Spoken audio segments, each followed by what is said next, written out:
ये है झांसी की रानी लक्ष्मीबाई के जीवन और उनके अदम्य साहस का त्वरित सारांश।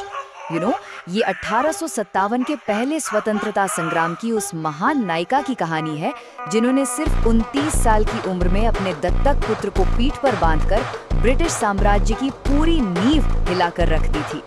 तो चलिए, पहला बिंदु है उनके बचपन की वो मजबूत नींव। 1828 में वाराणसी में जन्मी मणिकर्णिका, जिन्हें सब प्यार से मनु या छबीली कहते थे, वो बिल्कुल भी आम लड़की नहीं थी। उन्होंने बचपन में ही घुड़सवारी, निशानेबाजी और तलवारबाजी में एकदम महारत हासिल कर ली थी। अब जरा सोचिए, 19वीं सदी का वो दौर जब महिलाओं की दुनिया बस चारदीवारी तक सीमित थी, तब एक छोटी बच्ची का हथियारों से खेलना अपने आप में कितना बड़ा विद्रोह था, है ना?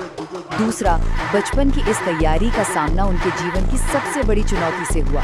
1853 में महाराजा गंगाधर राव के निधन के बाद अंग्रेजों ने एक बहुत बड़ी चाल चली, जिसे डॉक्ट्रिन ऑफ लैप्स या व्यवगत का सिद्धांत कहा जाता है। आसान भाषा में समझे तो इसके तहत अंग्रेजों ने रानी के गोद लिए बेटे दामोदर राव को राजा का असली वारिस मानने से ही इनकार कर दिया।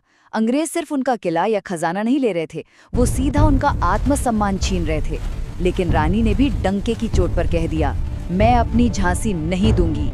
अंत में आते हैं 1857 के उस ऐतिहासिक महासंग्राम पर। रानी ने सिर्फ आदमियों की ही नहीं बल्कि औरतों की भी एक पूरी हथियारबंद फौज खड़ी कर दी। जब अंग्रेजों ने झांसी पर कब्जा किया तो वो सच में अपने बेटे को पीठ पर बांधकर घोड़े से किले की ऊंची दीवार फांद गईं। तात्या टोपे के साथ मिलकर लड़ते हुए 1858 में ग्वालियर में वो वीर गति को प्राप्त हुई। देखिए, ये किसी सुपर हीरो की कहानी नहीं है, बल्कि एक असली इंसान की अकल्पनीय हिम्मत है जो आखिरी सांस तक मोर्चे पर डटी रही। मणिकर्णिका से लेकर झांसी की रानी बनने तक का ये सफर हमें सिखाता है कि जब बात स्वाभिमान और मातृभूमि की हो ना, तो कोई भी ताकत आपके अदम्य साहस को कभी नहीं रोक सकती।